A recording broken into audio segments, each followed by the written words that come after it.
ni kuomba Mungu akupe akili ya darasani ya kufahamu vitu vya shule, lakini akupe akili ya kutafuta nini? Maisha.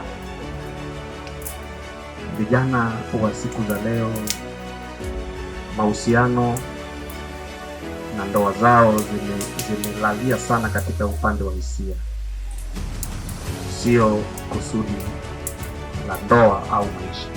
Binadamu kama binadamu, umri ukifika wa kuhitaji tendo la ndoa, mwili unasisimka wenyewe. Maana hapa tunaongea watu wazima, mwili wenyewe unahitaji mtu. Sasa kusudi mojawapo ni kuupa mwili haki yake.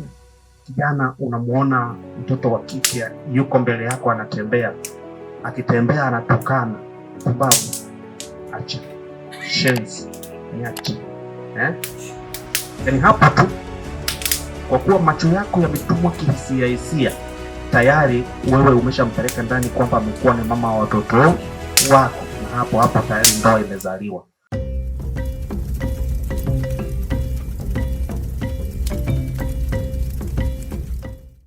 Kusudi la kuoa lazima kufikia mtangulie likiambatana kwa hisia. Huwezi ukasema kwamba unaoa kwa hisia pasipo kusudi. Kwa lugha nyingine, utakuwa huna malengo wala una mipango ya mkakati kwa ujumla wa maisha. Kwa nini niseme kwamba kusudi linaambatana pamoja na hisia? Lakini cha kwanza kabisa ni kusudi. Niweze kuwapa wachangiaji wenzangu walioko hapa ili mada hii niweze kunoga, niweze kupata mchango. Nimkaribishe Mama pia azungumze kwa habari ya hisia. Bila shaka naye alishaelewa, anajua ni nini kilichotangulia, kusudi au hisia. Kilichofanya kaolo ni nini? Karibu mama, karibu vijana. Kilichosukuma ni hisia au kusudi? Karibu. Ningependa kwanza Mzee Muna utuambie kwa makusudi, kusudio hasa la ndoa. Ndoa inakuwa na makusudi gani, au nini kinakusudiwa kwa watu wanapoingia katika maisha ya ndoa? Asante sana. Kwanza unapoingia kwenye kusudi la ndoa,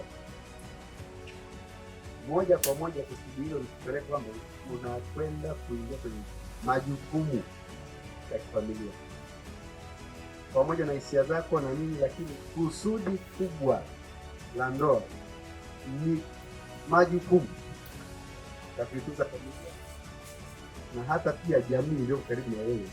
Kwa ndilo kusudi kubwa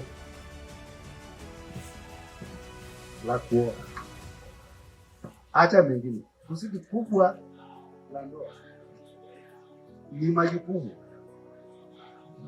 kuwa tayari kukabiliana na majukumu ambayo utakutana nayo pasipo kuangalia kwamba hisia zilikusukuma au vipi.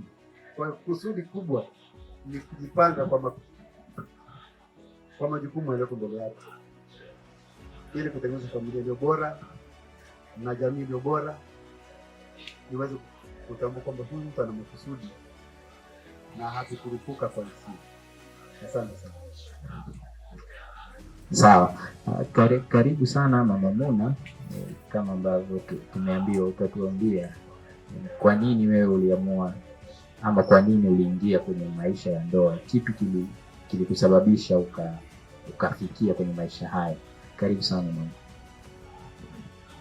Asante za jioni.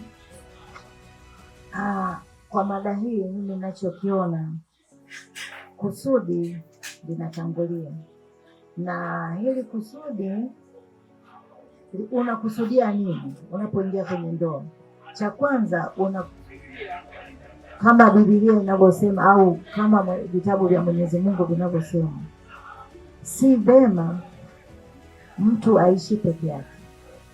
Sasa kama si vema mtu aishi peke yake, manake hata Mwenyezi Mungu aliona mtu hapati utoshelevu akiwa peke yake. Maana yake katika uumbaji wa Mungu wetu alivyotuumba wanadamu, kuna wakati mwili kama mwili unahitaji mtu. Kwa hiyo kusudi la kuoa au kuolewa kuweza kukamilisha ule mpango wa Mungu, kwamba si vema peke yake, kwa maana anakuwa na mapungufu. Binadamu kama binadamu, umri ukifika wa kuhitaji tendo la ndoa, mwili unasisimka wenyewe. Maana hapa tunaongea watu wazima, mwili wenyewe unahitaji mtu. Sasa kusudi mojawapo ni kuupa mwili haki yake, ili huyu mwanadamu aweze kutulia na akili yake ifanye kazi vizuri.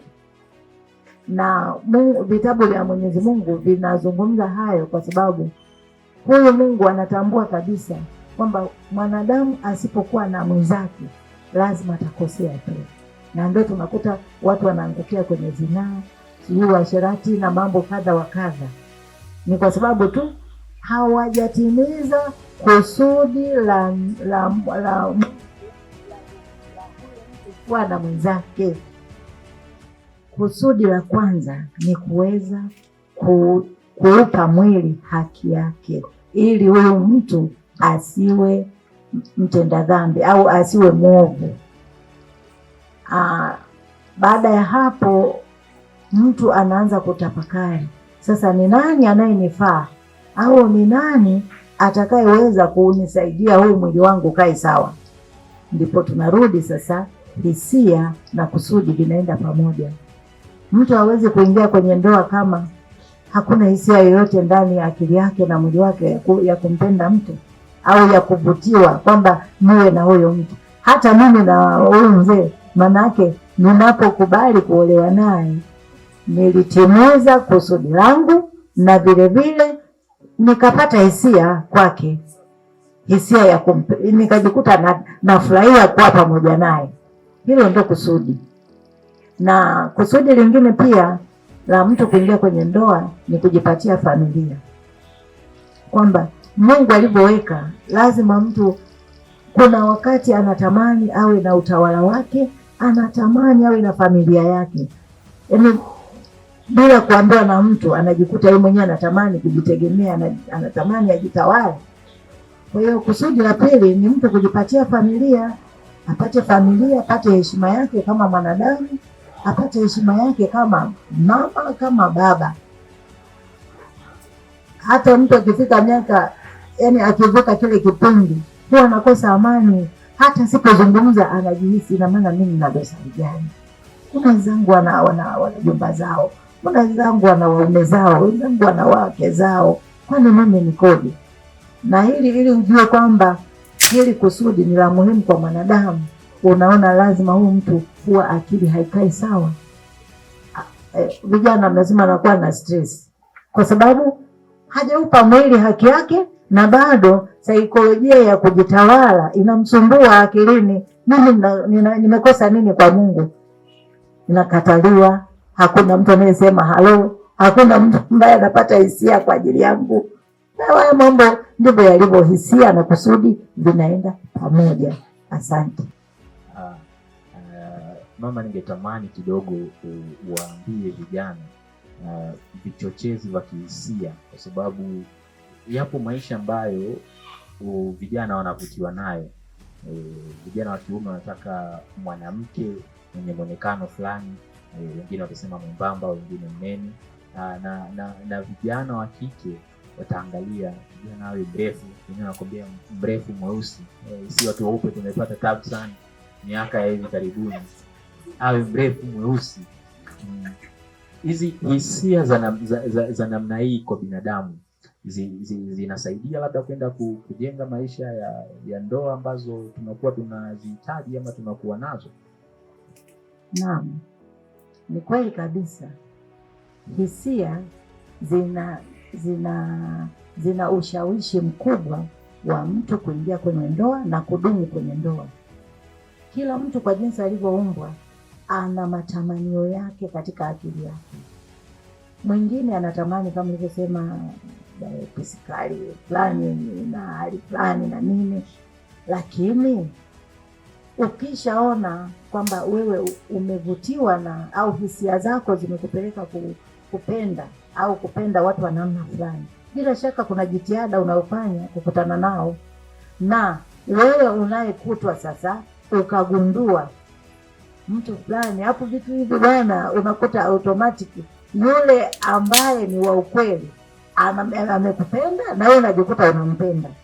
Na wakati mwingine unaweza ukagundua kabisa huyu mtu anahisia na mimi, lakini anakosa ujasiri.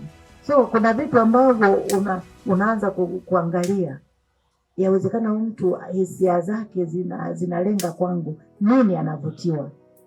Yaani na hapo, wadada nisikilize vizuri, mwingine anavutiwa tu, yawezekana ulivyo, umbile lako sawa, basi unajitahidi kujiweka vile anavyokuona. Mwingine anavutiwa wenda ongea yako, unachunga usemi wako kwamba hivi ni kaka fulani nikizungumza anaona kama anakuwa na mvuto kwangu, unajiweka sawa. Kwa hiyo kuchochea hisia ni muhimu. Kwa nini nisichochee? Nimeshajua Adel hapa yeye anavutiwa labda urefu wangu, so najitahidi kuvaa nguo zinazonionyesha urefu wangu. Kwa nini nitafute nguo ambayo najua itanifanya nionekane mfupi? So kuchochea hisia ni muhimu. Sawa. Nitamkaribisha Mama Jo tena kidogo, naye atatuambia kwa upande wa hisia. Mara nyingi vijana wanaanza na kuvutiwa, na isivyo bahati mvuto unaanzia lazima kwenye mionekano, kwenye sura ya mtu, kwenye namna alivyo. Je, baada ya hapo ni mambo gani mengine natakuwa niendelee kuyagundua ili nisiwe nimevutwa tu na hizo hisia, ama ni sahihi tu kuvutwa na hizo hisia? Huenda tutajuana huko, au Mwenyezi Mungu atatusaidia huko kuishi maisha ya baadaye. Karibu sana. Shalom. Habari za jioni. Hisia na kusudi vyote vinaenda pamoja, lakini mimi nilikuwa nataka tunaambie vijana, mvuto wa nje unaisha, unaweza ukachakaa haraka sana. Na mkumbuka kijana mmoja akiwa amechumbia alipata ajali. Ndugu zake wakamshauri amwache yule binti. Sasa wakamshauri amwache, akamwambia huyo kiwete utampeleka wapi? Yule binti akasema, mimi huyu kiwete huyu nitaenda naye. Ni watu wako hata saa hii kutaka ni watafute nitawatafuta. Lakini yule binti hakusikia ile mashauri, hakupenda hali ya nje. Hali ya nje inachakaa, inapita. Lakini ni vizuri pia kuangalia na nje. Ndio maana nimesema vyote viwili, unaangalia nje lakini unaangalia kule mbele pia, kusudi. Lakini vijana wangu niwaambie, hatuongee hapa kujifurahisha. Tunaongea kwa sababu kuna kesho yetu. Kuna kesho ya mtu hapa. Na natamani kuona kijana anayekuja jioni ya zamani awe na matokeo chanya kwenye maisha yake. Yaani kijana anayekuja jioni ya zamani asijute kwamba nimekosea. Niwaambie siri sasa, ukitaka kufanikiwa katika eneo hili, hatuangalii kwa nje. Mungu ndiye anaweza kutusaidia. Mwenyezi Mungu muombe akusaidie, akupe kitu sahihi. Biblia inasema, mimi ni Mkristo, inasema hivi, apataye mke apata kitu chema. Moja. La pili, ajipatia kibali kwa Bwana. Kumbe ukipata mke unapata nini? Kibali. Mahali pengine akasema mke ni taji. Kwa hiyo ukiomba kijana, omba hicho, omba kibali, omba chema, omba taji. Mwanamke ni kila kitu kwa mtu. Ukitaka kufeli, feli kuoa. Ukitaka kufanikiwa, faulu kuoa.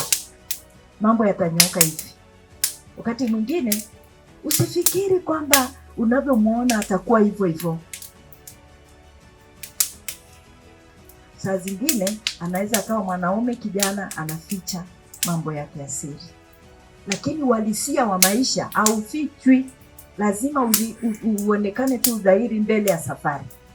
Kwa mfano, kama unaangalia tu ile hali ya muonekano wa nje, yani wakati tulikuwa vijana, kuna kaka mmoja alikuwa na brush sana kiatu, brush. Alikuwa na akili ya kubrush kiatu, lakini hakuwa na akili ya maisha. Kila mtu akawa anavutiwa na yule kaka. Dada mmoja akamchukua katikati ya lile kundi letu, kawa kwake, kasema yule kaka ana brush kiatu, kila mtu anamsifia. Kumbe hapa kichwani kwenye lukunya hapa na akili hakuna kitu, hakuna yaipo kitu kwenye, yani akili ya maisha hana, lakini ya kubrush kiatu yana. Kwa hiyo ni kuomba Mungu akupe akili ya darasani ya kufahamu vitu vya kishule, lakini akupe akili ya kutafuta nini, maisha. Mambo ya karatasi, siku umefanya hivi, una vyeti vyako, umefeli, yani umefaulu vizuri, lakini kazi hakuna. Uwe na akili ya kufanya kitu kingine, kwamba naenda kuchimba mtaro. Alafu siku hizi vijana wanafanya hivi, anaenda kuchimba mtaro, anapiga suti kama hivi, anaweka kwenye begi masembere ya kupiga mtaro, kumkuta barabarani shikamoo nyingi na smartphone mkononi. Kwani ukienda sebuleni jioni unakuta mtaro, si unakuta msosi, au uonekane ulitokea ofisi sijui kwa waziri mkuu, wala kwenye mtaro ni msosi. Kwa hiyo vijana nataka niwaambie hivi, tusiendeshwe tu na hisia, lakini tamani uhalisia wa maisha. Mtu unaweza ukamwona kwa nje, kumbe anaazimaga hivyo anavyoviona kwa nje. Lakini yani hivi, fikiri sana kabla hujachukua kupeleka ndani. Asante. Morris, najua wewe kidogo unakutana nayo vijana, unakutana nayo pia huko katikati. Natamani uwaambie vijana, manake nitarudisha maiki kwa Mzee Muna, ambapo yeye atatuambia miaka ya zamani walikuwa wanafanyaje. Ndoa zilikuwa zinafungwa kwa makusudio ya lengo ya maisha, au ni hisia zilikuwa zinaongoza vijana. Lakini Brother Morris, natamani tuambie uhalisia wa miaka ya sasa ambayo tuko. Unaona nini kinatengeneza ndoa nyingi? Nini kinatengeneza mahusiano mengi? Karibu sana brother. Asante. Habari zenu?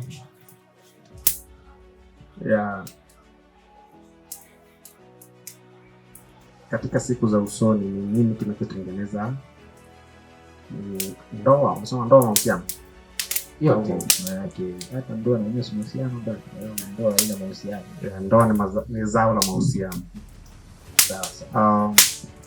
Katika siku za usoni imetokea changamoto kubwa sana kwa mahusiano, hasa yanayohusu Generation Z.